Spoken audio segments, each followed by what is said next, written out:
मोदी सरकार की तरफ से सरप्राइज की चर्चा के बीच आज से संसद का विशेष सत्र शुरू हुआ। प्रधानमंत्री नरेंद्र मोदी ने कहा कि यह सत्र छोटा है लेकिन इसमें बड़े काम होंगे और ये एक ऐतिहासिक सत्र साबित होगा। आज सत्र संसद की पुरानी बिल्डिंग में ही शुरू हुआ लेकिन कल संसद के नए परिसर में शिफ्ट होने की प्रक्रिया शुरू होगी। आज दोनों सदनों में 75 साल के संसदीय इतिहास पर चर्चा हुई।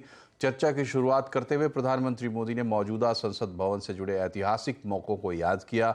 उन्होंने G20 इमरजेंसी, नेहरू का भी जिक्र किया। उन्होंने कहा कि कल से हम नई बिल्डिंग में चले जाएंगे लेकिन पुराना संसद भवन आने वाली पीढ़ियों को प्रेरणा देता रहेगा। प्रधानमंत्री ने संसद में महिला सांसदों के योगदान को विशेष रूप से याद किया।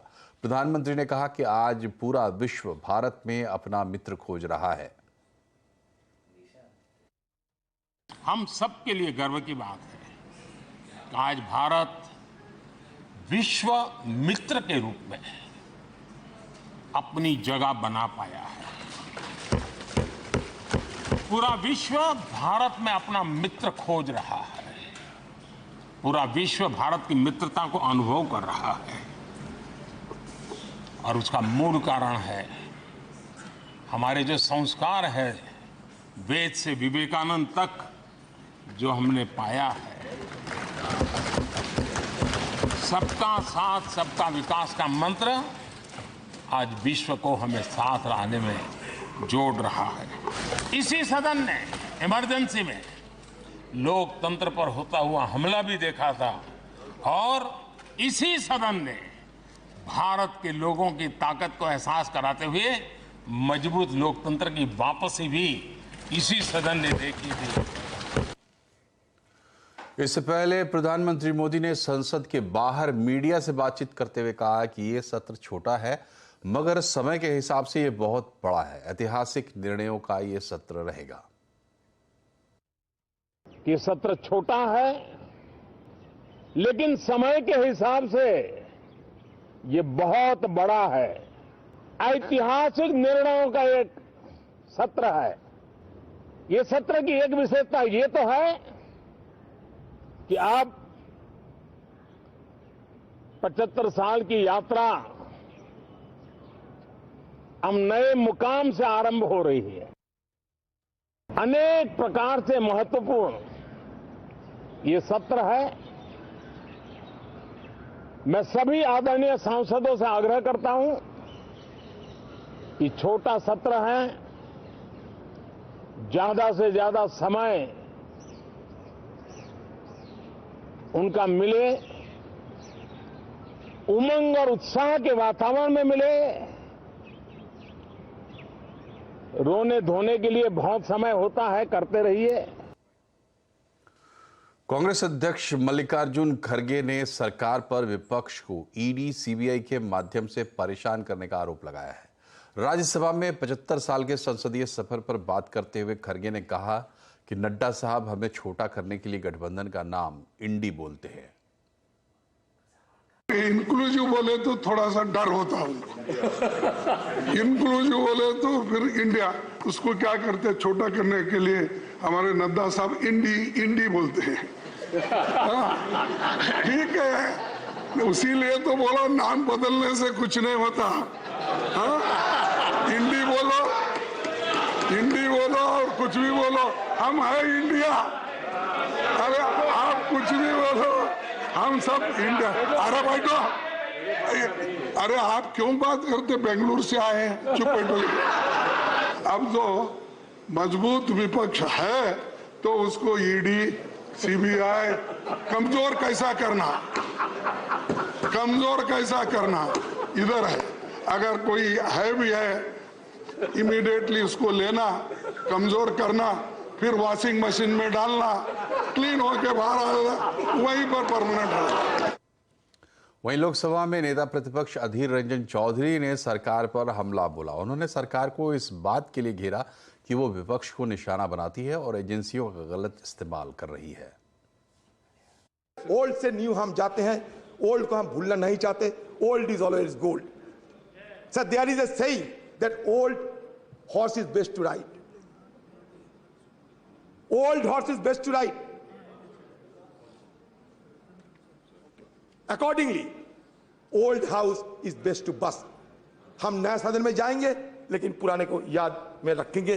सर फिर एक बार कहना चाहते हैं, हमारे राजेश खन्ना जी बाबू मोशाई एक पिक्चर थे, उसमें कहा था जिंदगी बड़ी होना चाहिए, लंबी नहीं। हम रहे या ना रहे, लेकिन आज सदन के अंदर हम जो करते जा रहे हैं, अगले दिन हमारा पीढ़ियों ने इसको याद रखेंगे। वहीं आरजेडी सांसद मनोज झा ने विशेष सत्र बुलाए जाने पर ही निशाना साधा। उन्होंने कहा कि पीएम मोदी ज्योतिष पर विश्वास रखते हैं और शायद इसीलिए उन्होंने ये सत्र बुला लिया है। उन्होंने भी पूछा कि सरकार ने इस विशेष सत्र को बुलाने का मकसद अब तक साफ नहीं किया है। 75 कैसे बनाया जा रहा है मेरी समझ में नहीं आ रहा है, क्योंकि अगर हम कॉन्स्टिट्यूएंट असेंबली से 75 जोड़े तो 2021 में पूरा होता है, अगर आजादी से जोड़े तो 2022 में पूरा होता है, और अगर पहली लोकसभा से जोड़े तो वो 2027 में पूरा होता है। तो ये 75 की गणना कहां हुई, किस ज्योतिषी ने की, मुझे नहीं पता। मेरे हिसाब से 75 नहीं है। और संसद में महिला आरक्षण बिल लाए जाने की भी बड़ी चर्चाएं हैं, तो इस पर क्या है ठोस जानकारियां, बता रहे हमारे सहयोगी आनंद। जी, महिला आरक्षण बिल की भी बात हो रही है, और उससे पहले एक और चीज बता दूं कि आज शाम को 6:30 बजे कैबिनेट की मीटिंग है, और उस सरप्राइज के लिए भी हमें इंतजार करना चाहिए। यानी कि बेशक संसद का सत्र शुरू हो गया है, लेकिन अभी सरकार की ओर से भी हमें कुछ घोषणाओं का इंतजार करना चाहिए। और अब हम बात करते हैं महिला आरक्षण बिल की। तो सूत्रों के मुताबिक 20 तारीख को 20 सितंबर को इस बिल को लाया जाएगा, और उसके बाद इस पर चर्चा होगी। इसके अलावा 2 से 3 और बिल बहुत अहम हैं जो लाए जा सकते हैं। कुछ बिल ऐसे हैं जिनको राज्यसभा में इंट्रोड्यूस किया गया था, उनको भी लोकसभा में पारित किया गया है। तो 4 से 5 और बिल ऐसे हैं जिनको इस विशेष सत्र पे पारित किया जाएगा। और अभी फिलहाल जो स्पष्ट रूप से जिस बिल का नाम आया है वह है महिला आरक्षण बिल। अन्य 2 से 3 और बिल भी हो सकते हैं। जी, और अमित, ये बताइए कि कल क्या होने वाला है, किस तरीके से पुराने संसद से नए संसद में शिफ्ट होंगे, कार्यक्रम क्या है? देखिए, जो वैदिक रीति रिवाज हैं उनकी शुरुआत, जब हमें याद करना चाहिए, संसद भवन का जब उद्घाटन हुआ था तब एक पारंपरिक पूजा की थी, तो उसका एक छोटा सा कुछ रूप कल हमें यहाँ पर देखने को मिल सकता है। इसके अलावा सांसदों को विशेष तरीके के आई कार्ड, एक्सेस कार्ड दिए गए हैं। उस कार्ड के जरिए वहां पर वो जाएंगे, और जो सीटिंग अरेंजमेंट है, चाहे लोकसभा हो या राज्यसभा है, उन पार्टियों को पहले ही उसकी ब्रीफिंग यहाँ पर दी जा चुकी है। तो पूरी प्लानिंग है यहाँ पर, और ऐसा नहीं कि बहुत ज्यादा टाइम लगेगा शिफ्टिंग में। एक प्रक्रिया है, इसकी ब्रीफिंग देने की भी जो ब्रीफिंग दी जा चुकी है। अन्य जो छोटे मोटे डिटेल्स हैं आज शाम तक दे दिए जाएंगे संबंधित सदस्यों को, चाहे वो राज्यसभा के हो या फिर लोकसभा के हो। बहुत बहुत शुक्रिया अमित। और बढ़ते आगे, नए संसद भवन में ट्रांसफर को मोदी सरकार किस तरीके से खास बनाएगी? प्रधानमंत्री सत्र के ऐतिहासिक होने की बात कर रहे हैं, तो संसद सत्र में सरकार क्या कोई बड़ा धमाका करने जा रही है? आज आवाज अड्डा में इसी पर होगी चर्चा, शाम 7:57 पर। और अब बात करते हैं बाजार की। आज हफ्ते के पहले दिन बाजार में गिरावट रही। सेंसेक्स और निफ्टी लाल निशान में बंद हुए। सेंसेक्स 242 अंक गिरकर 67,597 पर बंद हुआ। निफ्टी 59 अंक गिरकर 20,133 पर बंद हुआ। सबसे ज्यादा बिकवाली मिड कैप, स्मॉल कैप शेयरों में रही। फार्मा, बैंकिंग शेयरों में भी दबाव देखने को मिला। पीएसयू बैंकिंग इंडेक्स रिकॉर्ड ऊंचाई पर बंद हुआ। और गणेश चतुर्थी के मौके पर मार्केट एक्सपर्ट्स ने चुनिंदा शेयरों में निवेश की सलाह दी है। उन्होंने कहा है कि निवेश कर इन्फोसिस, वोल्टास और टीसीएस में निवेश अच्छा मुनाफा दे सकते हैं। टेक्निकल सेटअप अगर देखें तो एक बहुत अच्छे फॉलिंग वेज के बाद ब्रेकआउट मिला है इन्फोसिस के काउंटर पर। फिलहाल 1511 के लेवल्स पर ट्रेड कर रहा है। मुझे लगता है टुवर्ड्स हाईज की तरफ 1800, 1900 के जो हाईज हैं टुवर्ड्स दैट ये मूव करता हुआ दिखेगा। तो एक अच्छा 15 to 20% के रिटर्न्स के लिए इन्फोसिस पर एक बाय ट्रेड इनिशिएट किया जा सकता है। स्टॉप लॉस मेंटेन करना चाहिए until it is moving about 1400 के लेवल्स, 1380 1400 के लेवल्स के ऊपर है। देखिए, वोल्टास में खरीदारी करेंगे। यहाँ पर ट्रेंड रिवर्सल है मीडियम टर्म चार्ट पे, इसलिए वोल्टास में खरीदारी करिए। 830 रुपए के स्टॉप लॉस से खरीदारी की जा सकती है और 1050 के टारगेट आने वाले 3 से 6 महीने में स्टॉक दिखा सकता है। आईटी सेक्टर से रहेगी। रैशनल ये है कि अगर सीएनएक्स आईटी का चार्ट देखे तो वहां पे एक क्लियरली ब्रेकआउट रजिस्टर हुआ है काफी लंबे कंसोलिडेशन के बाद। स्टॉक की चॉइस मेरी टीसीएस रहेगी। टीसीएस का अगर हम स्ट्रक्चर देखें तो वहां पे एक सिमेट्रिकल ट्रायंगल ब्रेकआउट है वीकली चार्ट्स पे, और अगर इसका जो रेशियो चार्ट है which is compared with Nifty तो वो भी एक अपने सपोर्ट से राइज कर रहा है। तो एक स्ट्रॉन्ग जोन पे से ये राइज कर रहा है both on ratio charts and price. 3606 का इसका प्राइस है। मेरे टारगेट्स रहेंगे 4000 4200 के एक साल के, और स्टॉप लॉस हम रख सकते हैं लगभग 3400 का।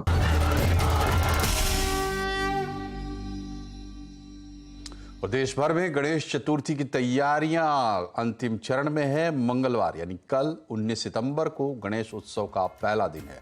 पहले तो पूरे देश में गणेश चतुर्थी को लेकर खासा उत्साह है, लेकिन मुंबई में इस त्योहार की चकाचौंध कुछ अलग ही होती है। गणेश मंडल के बड़े पंडाल, भव्य आरती और भव्य श्रृंगार इसका हिस्सा बनते हैं। मूर्तिकारों ने श्रद्धालुओं की पसंद के मुताबिक अलग अलग तरीके की गणपति मूर्तियां बनाई हैं। गणपति के भोग के लिए मिठाइयों की दुकानों में मोदक और लड्डू की डिमांड बढ़ गई है। बाजार में फल फूल से लेकर साज सजावट के सामान की खरीदारी के लिए लोगों की भीड़ उमड़ रही है। लोग ढोल नगाड़ों के साथ धूमधाम से बप्पा की स्थापना करने के लिए तैयार हैं। वहीं महाराष्ट्र के अलावा आप देख सकते हैं चेन्नई, कोलकाता, कोयम्बटूर और बेंगलुरु की तस्वीरें, जहां गणेश जी के बड़े पंडाल सज गए हैं और हर जगह गणेश चतुर्थी की धूम दिखाई दे रही है। बता दें कि 19 सितंबर को गणपति की स्थापना का शुभ मुहूर्त सुबह 10:50 से 12:52 तक है। वहीं आम लोगों के साथ साथ सेलिब्रिटीज भी अपने घरों में गणपति की स्थापना करते हैं। ढोल बैंड बाजों के साथ भगवान गणेश का वेलकम करते हैं। अदाकारा एक्ट्रेस शिल्पा शेट्टी हर साल अपने परिवार के साथ बप्पा का स्वागत करती है। इस बार भी शिल्पा शेट्टी गणेश स्थापना के लिए पूरी तरह तैयार है।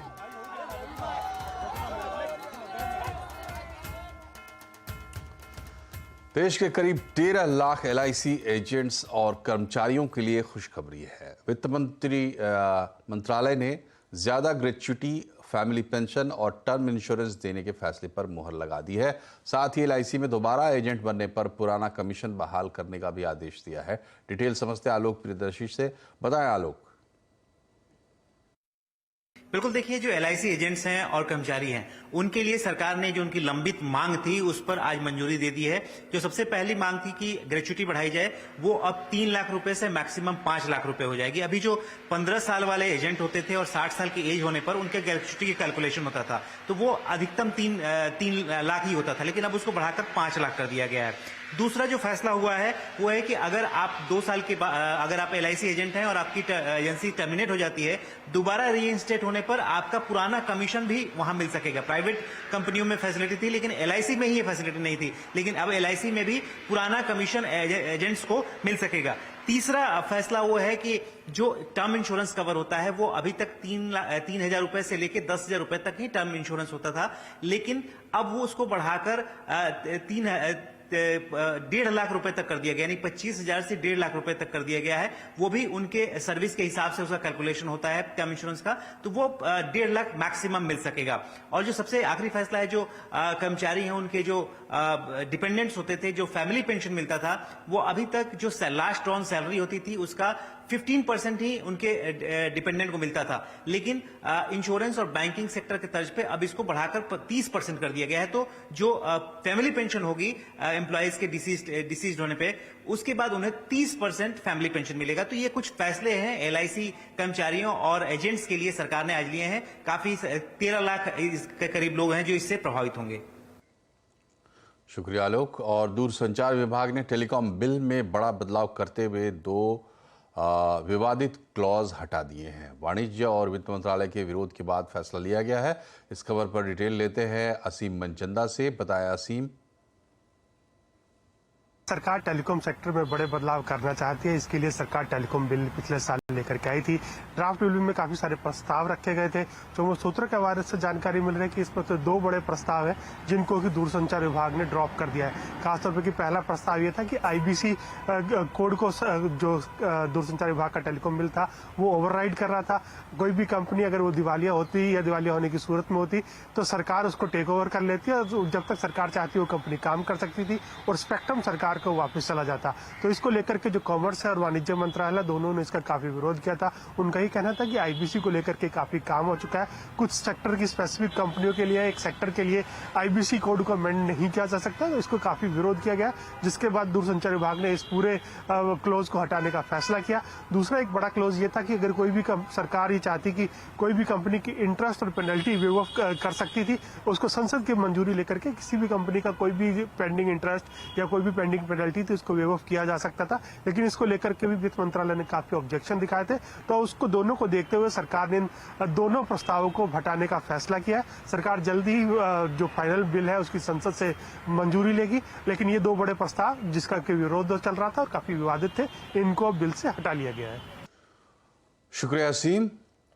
और अनंतनाग के कोकेरनाग में छिपे आतंकवादियों और सुरक्षा बलों की मुठभेड़ अभी भी जारी है। मंगलवार देर रात से जारी मुठभेड़ का आज 6ठा दिन है। जिस पहाड़ी जंगली इलाके में मुठभेड़ चल रही है वहां से सुरक्षा बलों ने एक जला हुआ शव भी बरामद किया है। अभी तक जले हुए शव की पहचान नहीं हो पाई है। मुठभेड़ के दौरान सेना और जम्मू कश्मीर पुलिस के 3 अफसर शहीद हुए थे। बताया जा रहा है कि लश्कर के 2 से 3 आतंकवादी जंगलों में छिपे हो सकते हैं। इनमें पिछले साल लश्कर में शामिल हुआ उजैर खान भी शामिल है। और यहां एक छोटा सा ब्रेक, लेकिन खबरें अभी और भी हैं, बने रहिए हमारे साथ। ब्रेक के बाद एक बार फिर से आपका स्वागत है। कर्नाटक और जम्मू कश्मीर में मिले लिथियम भंडार से आने वाले 3 से 4 साल में प्रोडक्शन शुरू हो सकता है। लिथियम के प्रोडक्शन के बारे में नीति आयोग के सदस्य वी.के. सारस्वत ने खास बातचीत की हमारे संवाददाता आलोक प्रियदर्शी से। लिथियम को लेकर हम लोग इतना एक्साइटेड हैं क्योंकि जम्मू कश्मीर में हमारे पास भंडार मिला है।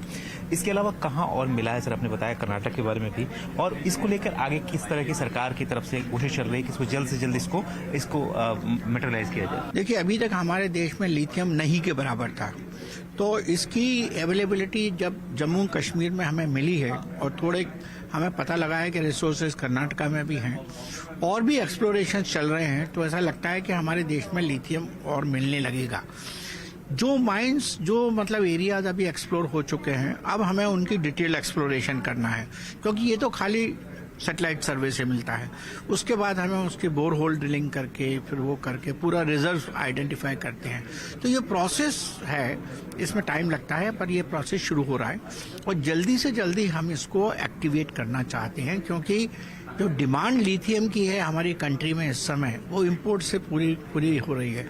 तो इसको हम जितना जल्दी लेके आएंगे उतना अच्छा होगा। इसी में हमारी सरकार का प्रयत्न भी है और हम चाहते हैं कि प्राइवेट सेक्टर भी इसमें आगे आए और इसमें पार्टिसिपेट करें। क्या टाइमलाइन होगी सर जो ये कोशिश चल रही है बोरिंग ड्रिलिंग, कब तक? ये जो प्रोसेस होता है ना एक्सप्लोरेशन से लेके और रिजर्व फाइनलाइज करने का, इसमें तीन साल तो कम से कम लग जाते हैं, क्योंकि वो होल्स ड्रिल करना है, फिर एनालिसिस करनी है। तो मुझे लगता है इतना टाइम तो लगेगा कम से कम इसको आगे ले जाने में। भारत के पहले सोलर मिशन आदित्य L1 को लेकर एक बड़ा अपडेट सामने आया है। इसरो ने बताया है कि आदित्य L1 ने वैज्ञानिक डेटा को इकट्ठा करना शुरू कर दिया है। इसरो ने एक्स पर किए अपने पोस्ट में बताया है कि आदित्य L1 में लगे स्टेप्स उपकरण के सेंसर ने पृथ्वी से 50,000 किलोमीटर से अधिक की दूरी पर सुपर थर्मल और ऊर्जावान आयनों और इलेक्ट्रॉनों को मापना शुरू कर दिया है। बता दें कि आदित्य L1 को श्रीहरिकोटा स्थित सतीश धवन स्पेस सेंटर से 2 अगस्त को लॉन्च किया गया था। एशिया कप 2023 के फाइनल में टीम इंडिया ने श्रीलंका को आसानी से शिकस्त दे दी। भारत ने 8वीं बार एशिया कप की ट्रॉफी अपने नाम की है। फाइनल मुकाबले में श्रीलंका की टीम सिर्फ 50 रन पर ऑल आउट हो गई। इसके बाद भारतीय टीम ने सिर्फ 6.1 ओवर में आसानी से टारगेट पूरा कर लिया। भारत की इस जीत के हीरो रहे मोहम्मद सिराज। सिराज की तूफानी गेंदबाजी के सामने श्रीलंका के खिलाड़ी टिक नहीं पाए और एक के बाद एक 50 रन पर ही पूरी टीम ढेर हो गई। शाहरुख खान की फिल्म जवान बॉक्स ऑफिस पर धुआंधार कमाई कर रही है। दुनिया भर में फिल्म का डंका बज रहा है। अब फिल्म 800 करोड़ के क्लब को लगभग पार कर गई है। फिल्म प्रोड्यूस करने वाली कंपनी रेड चिलीज का कहना है कि फिल्म ने वर्ल्ड वाइड 797 करोड़ 50 लाख का बिजनेस कर लिया है। वहीं भारत में भी 500 करोड़ रुपए की कमाई के करीब फिल्म ये पहुंच चुकी है। वहीं फिल्म के डायरेक्टर एटली ने कहा है कि हर फिल्म मेकर के सामने एक बड़ी चुनौती होती है, लेकिन अब मैंने इंटरनेशनल लेवल पर एक्शन को संभालना सीख लिया है। जवान में काम करना बहुत अच्छी सीख है। Of course, yeah, every filmmaker goes through a lot of challenges. I think we had a great learning, understanding, and mutual respect on this film. So a lot of takeaways are there in terms of creativity. Also, I've learned how to handle action in a larger scale in a international standard. Now I think I'm also growing as a filmmaker, so it's a great learning to work in Jawan and understand Jawan and take away from Jawan. इसी के साथ bulletin में फिलहाल इतना ही, लेकिन खबरों पर update रहिए, जुड़े रहिए CNBC आवाज से। आप सभी को गणेश चतुर्थी की बहुत बहुत शुभकामनाएं। नमस्कार।